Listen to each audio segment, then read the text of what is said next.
이제 잠언을 우리가 계속 보고 있는데 계속 보고 있죠. 잠언 계속 비슷한 말씀 계속 이제 반복해서 하나님께서 우리에게 들려주십니다. 결국에는 한 가지 메시지인 거예요. 근데 그거를 계속 듣게 하시는데 또 하나님의 은혜가 있습니다. 그래서 오늘 보면은 1절부터 4절에 보면은 지혜가 부르죠. 그러니까 잠언에서 계속 지혜가 의인화돼서 나옵니다. 여자로 나오고 이제 한 여인으로 또 악한 자들에게서 구원해주는 구원자로 뭐 이런 식으로 이제 지혜가 등장하는데 지혜가 불러요. 네, 어디서 부르느냐? 그 장소가 쭉 나오죠. 2절 보면은 길가의 높은 곳, 내거리, 3절에 성문 곁, 문 어귀, 뭐 출입하는 문 다 비슷한 말이에요. 그렇죠? 그러니까 사람들이 많이 다니는 곳, 그리고 이제 이 당시에 뭐 성문 곁이다 하면은 이제 사람들이 모여가지고 뭐 사고 팔고 그리고 재판하는 곳도 성문 곁이었습니다. 그러니까 사람들이 다 모이고 공적인 여러 가지 중요한 일들이 일어나는 곳에서 지금 지혜가 부르고 있는 것이죠. 우리들을. 이게 이제 앞에 7장에 이제 앞에 여러분이 묵상을 했는지 안 했는지 잘 모르겠어요. 네, 앞에 이제 7장에 음녀 이방 여인이라고 표현되기도 하고, 그러니까 악한 여자예요. 지혜 여인과 대비되는 악한 음녀가 이제 사람을 유혹하기 위해서 여기 길거리 곳곳에 막 골목에 막 이렇게 서 있죠. 그런 것과 이제 비교해 보면 대조가 되죠. 몰래 숨어 있다가 갑자기 다가가가지고 유혹하고 달콤한 말로 꿰가지고 이제 죄를 짓게 만드는 게 음녀였다면, 지혜는 아주 공개적인 자리에서 당당하게 모든 사람에게 외치고 있는 겁니다. 그러니까 이게 이제 하나님께서 하나님의 말씀을, 하나님의 지혜를, 복음을 우리에게 어떻게 선포하시는가를 이제 보여주는 모습이라고 할 수 있습니다. 그러니까 이 예수 그리스도의 생명의 복음은 내가 억지로 귀를 막지 않는 한 이제 들을 수 있어요. 계속 선포되고 있기 때문에. 그래서 예전에 제가 어떤 설교에서 했던 말이 기억나는지 모르겠는데, 여러분 이제 안 들으려고 애쓰지 말으라고. 그렇죠? 여러분이 이 악물고 안 들으려고 어떻게든 안 들으려고 애쓰는 사람들이 있는데 그러면 안 된다. 그냥 가만히 귀 열고 이제 가만히 앉아 있어라, 들어라. 이게 이제 중요한데, 그러니까 지난주에도 얘기했듯이 계속 똑같은 말이에요. 지혜를 들어라, 지혜를 따르라. 이 말을 이제 계속 우리에게 하시고 이걸 듣잖아요. 여러분 지금 앉아서 듣고 있죠? 그러니까 계속 이걸 하다 보면 어느 순간 여러분이 조금 이런 그 딜레마에 빠지는 순간이 올 수도 있어요. 내가 어렸을 때부터 계속 하나님 말씀 듣고 배우고 했는데 계속 뭐 들어라, 귀 기울여라, 예수님을 바라봐라, 의지해라, 이렇게 해서 지금 이렇게 나와서 앉아있고 하는데 계속 또 의지해라, 바라봐라, 이제 들어라 이렇게 하잖아요. 그렇죠? 그럼 내일부터 또 잠언을 묵상하면 또 똑같습니다. 지혜의 말을 들어라, 쫓아라, 취해라, 귀 기울여라, 순종해라, 이거거든요. 그래서 순종해서 앉아있잖아요. 또 들리는 말은 들어라, 순종해라. 그러니까 여러분, 사실은 여러분이 지금 이 자리에 앉아서 듣고 있잖아요. 이 모습을 하나님께서 원하시는 거예요. 이게 여러분이 지금 순종하고 있는 거예요. 이게 궁극적인 하나님의 목적이라고도 볼 수 있습니다. 그러니까 하나님께서 여러분이 하나님의 말씀에 귀 기울이는 자가 되는 것, 그걸 원하셔서 계속 말씀하시는 거지, 여러분이 이제 잘 들었으니까 이제 잘 들었지, 이제 가가지고 뭐 해, 이게 사실은 중요하지 않아요. 이 자리가 사실은 제일 중요하고 여러분이 하나님 말씀 듣고 귀 기울이는 그 순간이 제일 중요하다라는 겁니다. 자, 이 지혜가 이제 불러요. 불러가지고 무슨 말을 하느냐, 5절 같이 읽어볼까요? 자, 8장 5절 함께 있습니다. 시작. 어리석은 자들아 너희는 명철할지니라, 미련한 자들아 너희는 마음이 밝을지니라. 아멘. 그러니까 어리석은 자들에게 말하죠. 근데 사실은 모두에게 말하는 거예요. 지혜가 이제 공개적인 자리에서 모두에게 말하는데 어리석은 자들아 라고 말하는 거죠. 미련한 자들아, 뭔 말이에요? 다 어리석고 다 미련하다라는 거죠. 그래서 어리석은 자는 명철을 얻어야 되고, 미련한 자는 이제 마음이 뭐라 그러죠? 마음이 밝아야 한다. 그렇죠? 마음이 밝을지니라. 그러니까 지금 마음이 어떻다는 거예요? 어둡다는 거죠. 그래서 이 지혜의 외침의 특성 중에 하나가 뭐냐면, 여기서 볼 수 있는 게 어떻게 보면 음녀의 말은 굉장히 달콤하거든요. 이제 묵상 자세히 들은 사람은 기억하겠지만 이제 젊은 남자를, 어리석은 남자를 유혹하는 아리따운 여자로 등장해요, 음녀가. 그래가지고 막 우리 집에 가자, 우리 집에 가서 밤새 그 육체적인 쾌락을 즐기자 이러면서 유혹을 해요. 19금 나왔었어요. 그래가지고 내 침대 이불도 이집트에서 사오는 완전 최고급이고 향수도 다 뿌려놨다. 근데 알고 봤더니 유부녀야. 남편은 지금 멀리 가가지고 나중에 오니까 걱정 없다 이러면서 이제 꼬셔요. 달콤한 말이죠. 자매들은 잘 모를 수 있지만 이제 혈기왕성한 남자들이 그 상황을 이제 상상해 보면 거기에 넘어가지 않을 이제 음녀가 얼마나 아리따운가에 따라 달렸겠지만 그런 유혹에 이제 넘어가지 않을 수 있는 남자는 거의 없다고 봅니다. 이제 그렇게 대놓고 막 나를 가지세요 이러면은 네 가질게요 하고 그냥 넘어가요. 남자는 그런 존재예요. 조심하세요. 그러니까 이런 식으로 유혹을 하는데 굉장히 달콤한 말이죠. 듣기 좋은 말이고 막 가슴을 설레게 만드는 말이에요. 여러분 뭐 자매들 생각해 보세요. 뭐 요즘 어떤 남자 연예인이 뭐 유명한지 모르겠지만 저는 아직도 박보검에 머물러 있는데 송중기가 멋있더라. 송중기, 그렇죠? 송중기 같은 남자가 와가지고 날 마음대로 해, 난 네 거야 막 이러면은 여러분 어떻겠어요? 무슨 소리야, 나는 하나님 신부인데 막 이런 생각 그 당시에는 안 들 거예요. 막 눈에서 하트가 막 뿅뿅뿅 하면서 그래 내가 너를 사랑해 줄게 막 이러면서 이제 쫓아가겠죠. 그러니까 굉장히 달콤한 말이에요. 나를 이제 설레게 만들고 이제 기분 좋게 만들고 행복하게 만드는 말인데 결국에 따라가면은 거기에는 죽음, 비참함이 있는 거죠. 근데 지혜는 뭐라고 말하냐면 이제 뭐 흔히 우리가 듣기 좋은 말들, 너는 특별하단다. 틀린 말은 아니지만 너는 특별한 존재야. 너는 축복받기 위해 태어났어. 너는 정말 사랑스러워. 너 있는 모습 그대로 충분해. 너를 응원해. 뭐 이런 말들 뭐 여러분에게 들려주고 싶은 말이기도 해요. 근데 지혜는 여러분에게 뭐라 그러냐면 그렇게 말하는 게 아니라 미련한 자들아, 어리석은 자들아 이렇게 이야기를 하는 거죠. 그러니까 너희는 지금 스스로 지혜롭다고 착각하고 너 있는 모습 그대로 충분하다고 생각하는데 아니 너는 큰일 났어. 지금 너네가 얼마나 어리석고 얼마나 미련한지 니네가 알아야 돼. 그래서 너네는 지금 어둠 속에 있는 거야. 지금 너네 먹고 살만하고 지금 문제 없다고 생각하지 너네 지금 어둠 속에서 헤매고 있는 거라니까. 빛이 필요해. 이걸 이제 지혜는 이야기해 주는 거죠. 그리고 나서 이제 6절부터 9절에 보면은 그냥 좀 빨리 넘어갈게요. 이게 어제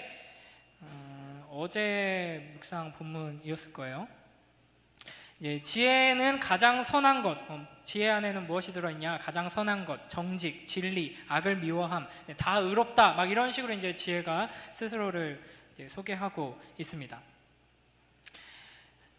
우리가 듣기에는 기분 나쁜 말일 수 있어요. 듣고 싶지 않은 말일 수 있어요. 기대하지 않았던 말일 수 있지만 그 말이야말로 참으로 진리의 말씀이고 이제 바른 말이고 의로운 말이다, 정직한 말이다라는 것이죠.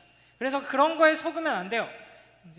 물론 여러분한테 그런 축복의 말도 필요하고 응원의 말도 필요하지만 이 세상이 그런 식으로 여러분을 많이 속이거든요. 뭐 복음이고 하나님 말씀이고 지혜 뭐 필요 없어. 네 마음속에서 네가 원하는 그것을 찾고 그것을 향해서 나아가는 게 중요해. 이렇게 말하죠. 근데 그게 아니라는 걸 정직하게 지혜는 우리에게 말해주는 겁니다. 그러면서 이제 악을 미워한다라는 표현이 있어요.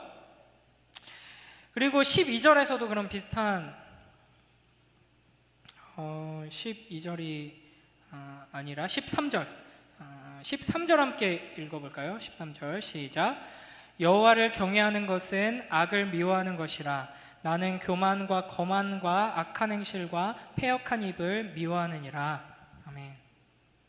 그래서 이 지혜의 말씀, 지혜의 초청에 응답하고 지혜의 부르심에 응답해서 지혜와 함께하는 것, 지혜를 따라가는 것은 어떤 의미가 있냐면 그냥 내가 가지고 있는 지혜, 이 세상의 지혜들도 있죠. 지혜라고 표현할 수 있는 여러 가지가 있어요. 그렇죠? 네, 그러한 것들에 하나님의 지혜를 덧붙인다거나 이제 추가적으로 내가 얻는 것이 아니라 하나님의 지혜를 얻게 되면 우리는 지혜가 아닌데 지혜인 척 했던 것을 분별할 수 있게 되는 겁니다. 그래서 하나님의 지혜만 사랑하게 되고 지혜가 아니면서 지혜인 척했던 모든 것들을 이제 미워하게 되는 것이죠.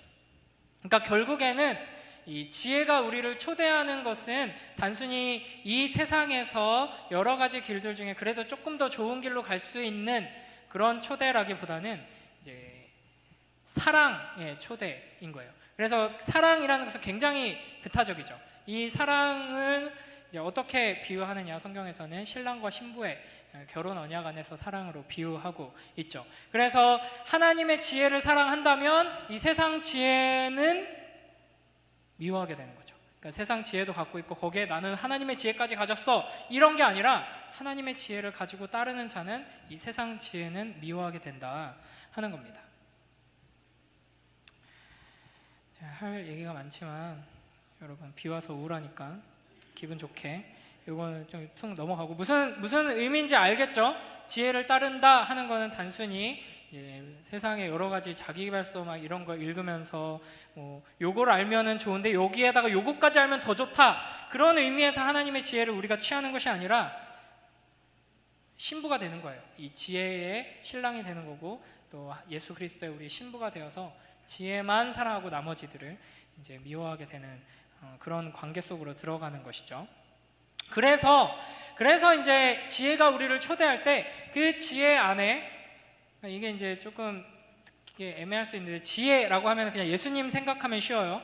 지혜로 의인화된 예수님, 이 지혜가 우리를 초대할 때, 초대하면서 나와 함께하면 얼마나 좋은 것들을 너희가 누릴 수 있는지를 계속 이야기하죠. 이게 하나님께서 우리를 부르시는 방식도 그렇습니다. 하나님께서 시내산에서 이스라엘 백성들과 언약을 맺으실 때 이제 출애굽 후에 시내산으로 데리고 가시죠. 광야로 이렇게 지나가지고 시내산에서 만나지 약속해서 거기로 데리고 가세요. 그래서 거기에서 십계명을 주시고 율법을 주시고 언약을 맺으세요. 그래서 특별한 언약을 맺은 특별한 관계가 돼요. 근데 그때 그 언약을 맺는 그 과정들을, 출애굽기의 그 말씀들을 보면은 아주 명백하게 결혼식처럼 꾸며내고 있습니다. 그러니까 하나님께서는 우리를, 이제 이스라엘 백성들을, 또 우리를 이제 구원하시고 데리고 가셔서 신부로 삼으시는 건데, 그런 과정 속에서 하나님께서 이스라엘 백성들한테도 그렇고, 이제 우리를 부르시는 방식도 그렇고, 잠언에서 지혜가 사람들을 초대하는 방식도 그렇고, 아주 이제 뭘 자꾸 보여줘요. 나한테 얼마나 귀한 것들이 많이 있는지, 나랑 함께하면 너희가 얼마나 좋은 것들을 많이 얻을 수 있는지. 그러니까 뭐 예를 들어서 이런 거죠. 이제 여러분 중에는 뭐 선을 보거나 소개팅을 해본 사람은 없겠지만, 예를 들어서 이제 소개팅 자리에 딱 갔어요. 근데 딱 첫눈에 너무 마음에 드는 거야. 이 사람 내가 마음을 사야겠다. 일부러 이렇게 차 키를 딱 이렇게 꺼내놓고, 내가 얼마나 좋은 차를 타나. 이제 저 같은 경우는 숨겨놔야겠지만, 이제 좋은 차를 탄다면 딱 일부러 차 키를 딱 이렇게 꺼내놓고, 이렇게 명품 지갑을 일부러 이제 옆에다가 딱 올려놓고, 이렇게 막 대화를 나누다가 은근슬쩍은 이제 그런 거를 티를 내는 거죠. 저는 사실 하고 싶은 게 있는데 자꾸 할아버지가 그 회사를 이어받으라고 하셔가지고 너무 고민이 많습니다. 회사요? 말하면서 뭐 큰 건 아니고요. 막 이러면서 그렇게 얘기를 하는 거죠. 이제 그러면서 은근슬쩍 이렇게 보여주면, 그런 걸 보고 이 여자가, 뭐 남자가 이제 마음이 혹 할 수 있게 하는 것처럼, 하나님이 우리한테 이제 다가오셔서 우리를 부르실 때도 나한테 얼마나 풍성한 것들이 있는지 너희가 봐라. 이 출애굽기에서 보면은 온 세계가 내게 속하였나니 라면서 이야기 시작하거든요. 이거 다 내 거거든, 나야, 이러면서 이제 우리를 부르시는 거예요. 그러니까 이 지혜도 그런 식으로 지금 계속 하고 있죠. 그 다음에 이제 10절 11절 읽어보겠습니다. 10절 11절 함께 읽습니다. 시작. 너희가 은을 받지 말고 나의 훈계를 받으며 정금보다 지식을 얻으라. 대저 지혜는 진주보다 나음으로 원하는 모든 것을 이에 비교할 수 없음이니라. 아멘. 그래서 이제 이 세상에 뭐 은, 뭐 금 이런 것보다 지혜를 얻어라, 이렇게 말씀하시죠. 또 11절에서는 이 당시에는 이제 은이나 금보다 더 귀한 게 진주거든요. 그러니까 점점 더 귀한 걸로 나가는 거예요. 은, 금, 그다음에 진주보다도 지혜가 훨씬 더 귀하고 좋은 거다. 비교할 수 없다. 그러니까 지혜를 얻어라 라는 겁니다. 그러니까 지혜를 얻으라라고 말하는데 그냥 억지로 지혜를 추구하도록 요구하시는 것이 아니라 지혜가 얼마나 귀한지를 깨닫고 지혜를 추구할 수 있게 지금 계속 말씀하시죠. 그래서 욥기 28장 같은 거 보면은, 이거 제가 이제 묵상 영상 만들면서도 한 두어 번 인용했던 구절인데, 이제 욥기 28장 12절부터 19절, 뭐 28장 전체 메시지가 좀 그런 건데, 보면은 지혜가 얼마나 귀하고 얼마나 값진 것인지를 이제 여러 가지 보석들을 이야기하면서 한번 띄워주시겠어요? 이제 강조를 하거든요. 그래서 뭐 이제 15절 보면은 순금으로도 바꿀 수 없고 은을 달아도 그 값을 당하지 못하리니 오빌의 금이나 귀한 청옥수나 남보석으로도 그 값을 당하지 못하겠고 황금이나 수정이라도 비교할 수 없고 정금 장식품으로도 바꿀 수 없으며 진주와 벽옥으로도 비길 수 없나니 지혜의 값은 산호보다 귀하구나. 뭐 이런 식으로 이제 계속 이야기하는 거예요. 그러니까 온갖 이 당시에 값비싸고 귀한 것, 가장 이제 힘세고 강력한 나라의 왕궁에만 있을 법한 막 보석들, 이제 사람들은 소문으로만 듣고 실제로 본 사람은 거의 없는 막 그런 왕들만 본 그런 보석들의 이름을 계속 쭉 나열하면서 이런 것과도 비교할 수 없을 만큼 지혜가 훨씬 귀하다라고 이야기하는 거죠.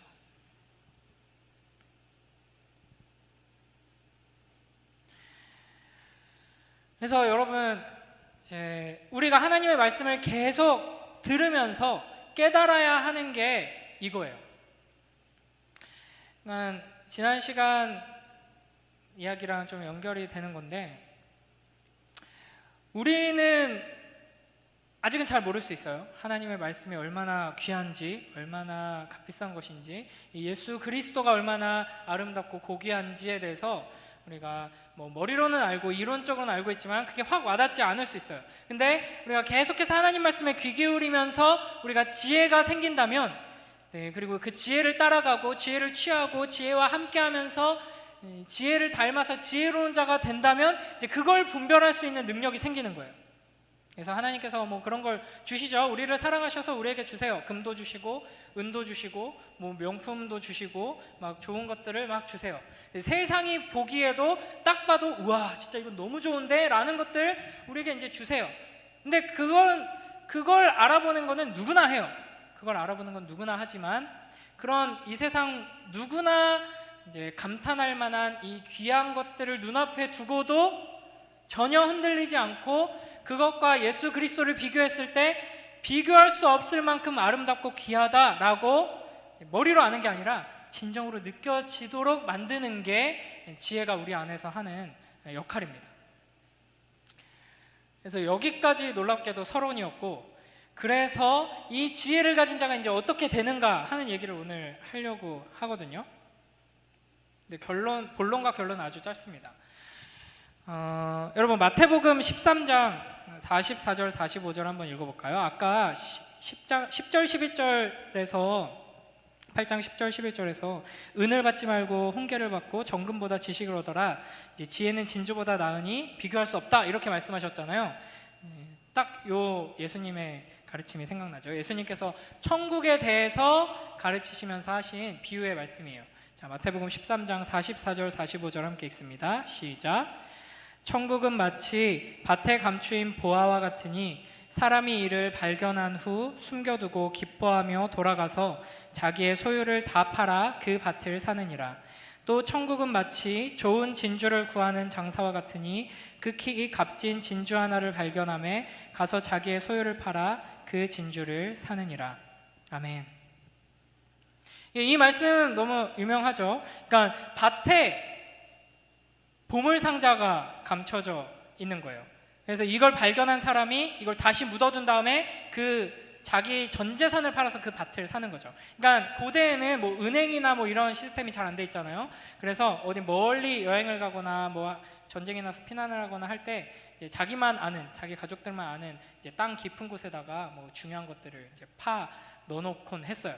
근데 그런 식으로 많이 하다 보니까 종종 이제 그런 땅속에서 보물들이 발견되는 일들이 많이 있었겠죠. 근데 아주 옛날에 누군가가 묻어놓은 땅속의 보물을 발견했다. 그러면 그건 누구 차지냐? 발견한 사람 소유가 되냐? 아니에요. 그 땅 주인 거가 되는 거예요. 그래서 이 사람은 지금 자기 밭이 아니라 남의 밭에서 일해주고 있는 사람이었어요. 근데 일하다가 땅을 팠는데 거기서 보물 상자를 발견한 거죠. 근데 그 안에 엄청 진귀한 보물들이 들어있었던 거예요. 그럼 어떻게 해요? 이걸 다시 땅에 묻어놓고 모르는 척하고 땅 주인한테 가서 이 밭 좀 제가 사겠습니다. 이거 비싼데 너 돈 없잖아. 이제 전 재산을 다 팔겠습니다 해서 집도 팔고 뭐 팔 수 있는 걸 다 팔아서 돈을 마련해서 그 묻혀있는 땅을 산 거예요. 이게 너무 당연한 거죠. 그 다음에 이제 더 진귀한 진주에 대한 예를 드시죠. 그러니까 이제 뭐 진주를 구하는 이런 장사꾼인데 엄청나게 비싼 진주를 발견한 거죠. 근데 이거를 사람들은 알아보지 못하는 거예요. 이 진주 장사꾼은 진주를 보는 안목이 있어서 이거 엄청 비싼 건데 라는 걸 알지만 다른 사람들은 몰라가지고 얼른 가가지고 이제 전 재산을 다 팔아서 그 진주를 사는 거죠. 여러분 뭐 옛날에 이렇게 제자 훈련한 친구들은 뭐 제가 얘기를 했던 기억이 있는 것 같은데 뭐 성경 사본 같은 거 옛날 고대 사본 같은 거 이제 발견되는 그런 과정들 스토리를 들어보면은 막 이렇게 고고학자나 여행하는 사람들이 뭐 그 이스라엘이나 이쪽 지역에 그냥 시장에 이렇게 구경하러 다니다가 막 이런 옛날 두루마리들 이렇게 막 팔고 있고 헐값에 기념품이라고 팔고 있는데 보니까 이게 엄청 오래된 거야. 막 박물관에 또 전 세계에 막 몇 개밖에 없는 건데 막 시장에서 할머니 할아버지들이 기념품 사가라고 막 이렇게 팔고 있어. 그럼 막 전 재산 막 모아가지고 이렇게 그걸 사갈 거 아니에요. 그런 것처럼 여러분이 저기 무계동에 이제 시장에 놀러 갔는데 여러분만 알아보는 엄청 비싼 보석을 이제 할머니가 이거 그냥 땅에서 주웠다고 1,000원에 사가라 그러면은 1,000원에 사가라 그러면 안 된다. 이거 뭐 반짝반짝 하는 건데 좀 사가라고 한 150만 원에 사가라고 해요.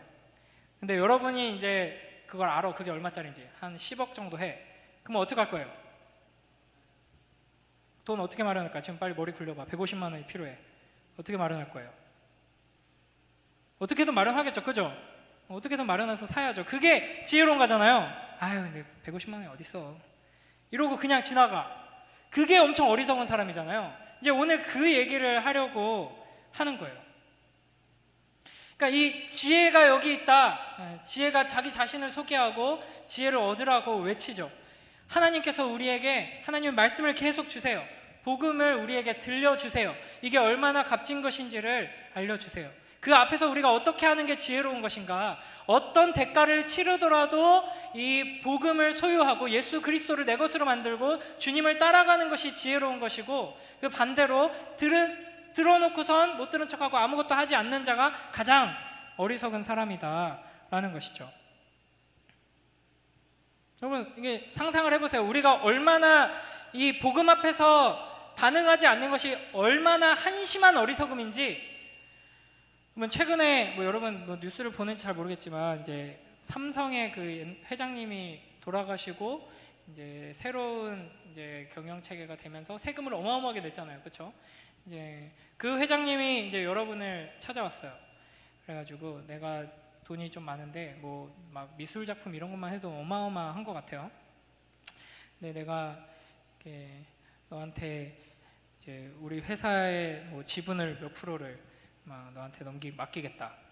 대신 지금 내일까지 500만 원을 만들어 와라. 이렇게 하면 여러분 어떻게 해야 돼요? 500만 원을 어떻게든 만들어야 돼요, 그렇죠? 당연한 거죠. 그런데 그걸 듣고도 500만 원?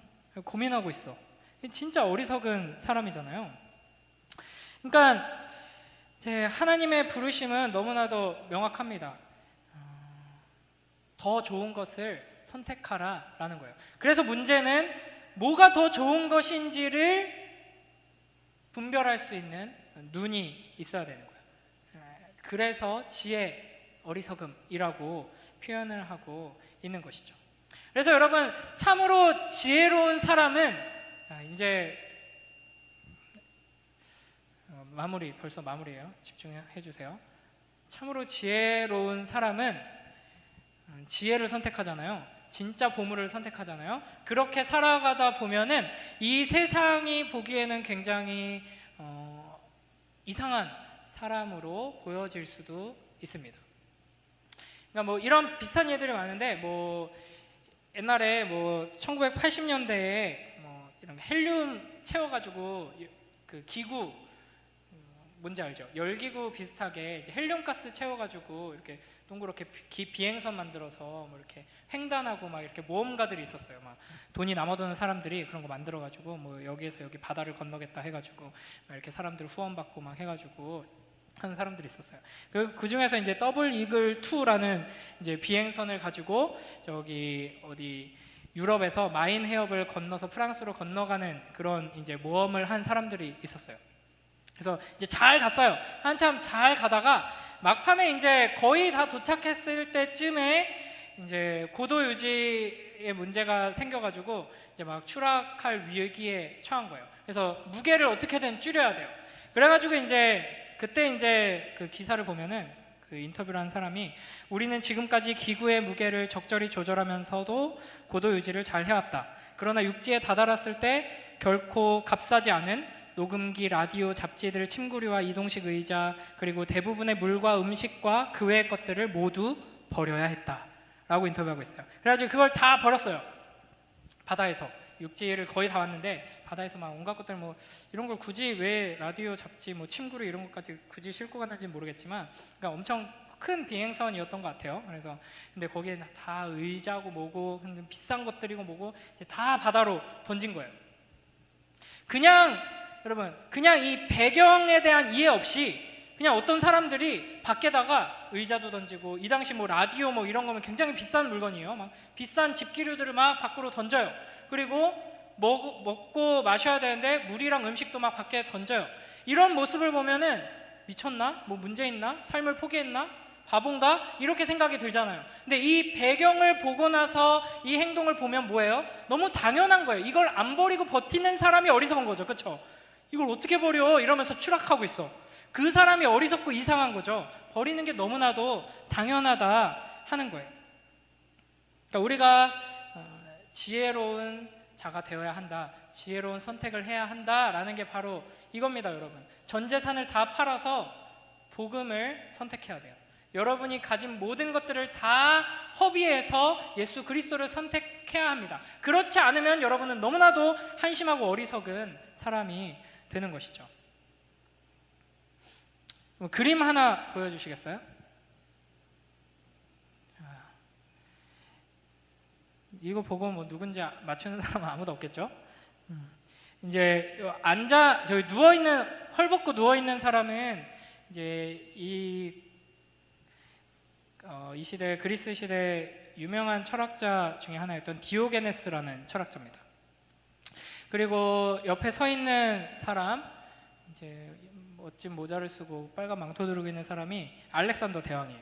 이 두 사람의 유명한 일화가 있는데, 알렉산더 대왕이 이제 인도를 정벌하러 가는 길에 그 가는 길목에 디오게네스가 산다는 걸 듣고는 이제 그 당시에 가장 유명한 철학자였거든요.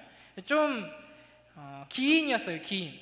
그래서 헐벗고 살고, 이게 뭐 거의 무소유의 삶처럼 이렇게 막 살아가면서 사람들한테 지혜 말을 전해주고, 이 욕심을 버려라, 거의 뭐 스님처럼 막 이렇게 하는 사람이었는데, 이 알렉산더도 나도 지혜 말을 듣고 싶고 이 사람을 얻고 싶어서 들러요.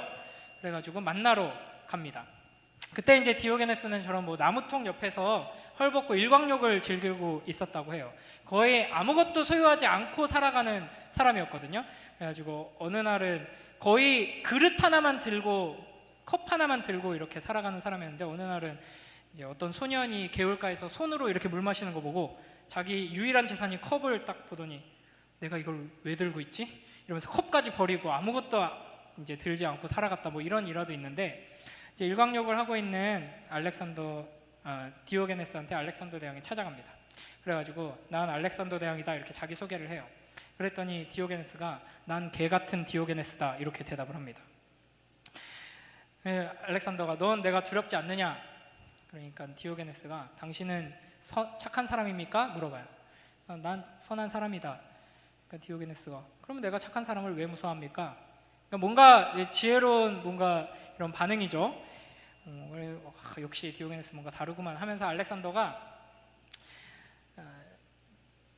당신이 원하는 게 있다면 내가 뭐든지 다 들어줄 수 있다. 그러니까 나한테 말해라. 이랬더니 디오게네스가 뭐라 그랬을까요?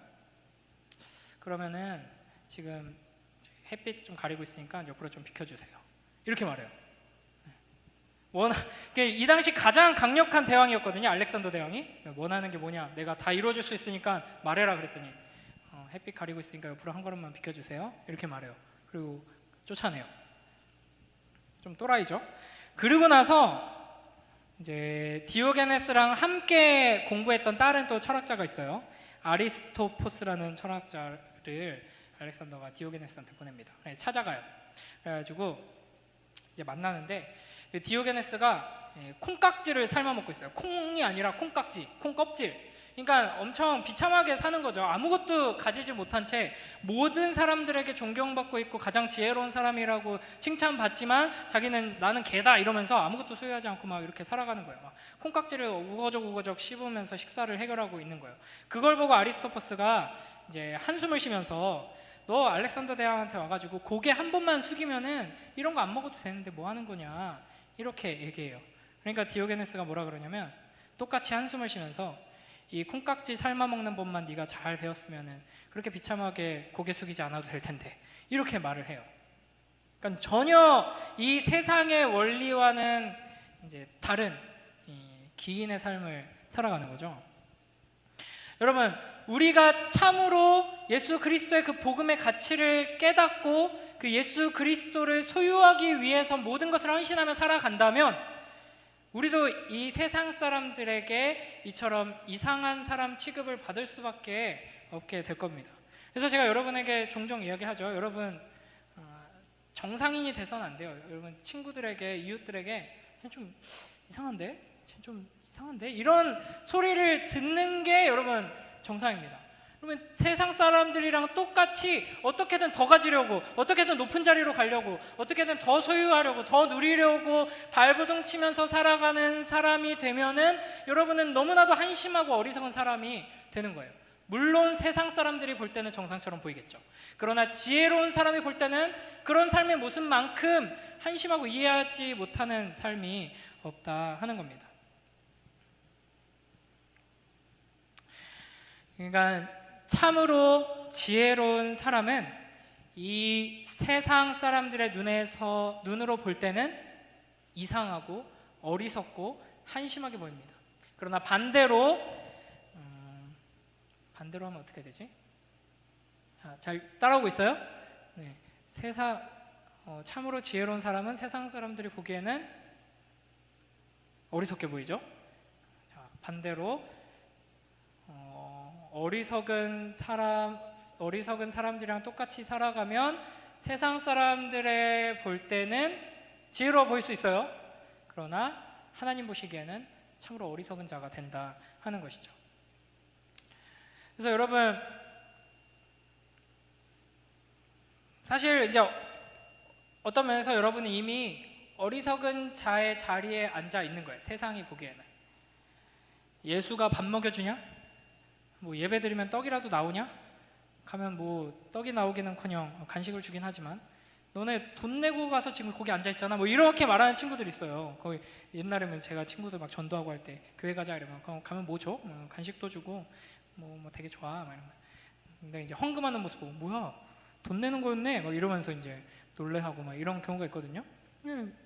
세상 사람들의 눈에 볼 때는 우리가 이해되지 않을 수도 있어요. 왜 그렇게 시간을 버려? 너네 지금 얼마나 중요한 시기인데 지금 공부해야지. 시험 기간인데 여기 지금 이제 고등학교 올라가는데 이제 고등학생 됐는데 이제 고3인데 시간을 아껴야지. 낭비하면 안 돼. 근데 여러분 뭐가 낭비예요? 공부하는 게 낭비예요? 하나님 말씀 붙들지 않는 게 너무 한심한 낭비입니다. 여러분 그걸 여러분 깨닫길 바라요. 물론 이제 제가 열심히 준비하면서 좀 현타가 왔어요. 아, 내가 아무리 이렇게 강조하고 설명한다고 해도 깨닫지 못한다. 기도해야겠구나. 여러분 하나님께서 깨닫게 해주시길 주님의 이름으로 축복합니다. 그걸 핑계로 이제 공부하면서 시간 낭비하지 않겠습니다. 이렇게 하라는 말이 아니라 여러분 막 안달이 나야 돼요. 내가 오늘도 하나님 말씀 귀 기울여 듣고 하나님을 알아가는데 그 한 걸음을 나아가지 못한 게 얼마나 한심한 낭비인가. 지금 이재용 회장이 나한테 500만 원 만들어라 그랬는데 그걸 안 만들고 뭉개고 있는 것처럼 보다도 훨씬 더 한심한 게, 하나님께서 우리를 부르시는데 그곳으로 가지 않고 그냥 이 세상에 앉아가지고 공부하고 있고 일하고 있고 내가 나중에 뭐 해야지 이런 생각이나 하고 있는 거예요. 지혜를 지금 붙드는 것이 중요한데. 그래서 하나님께서 여러분에게 참으로 지혜를 주셔서 뭐가 가장 가치 있는 일인지를 깨닫게 되길 주님의 이름으로 축복합니다.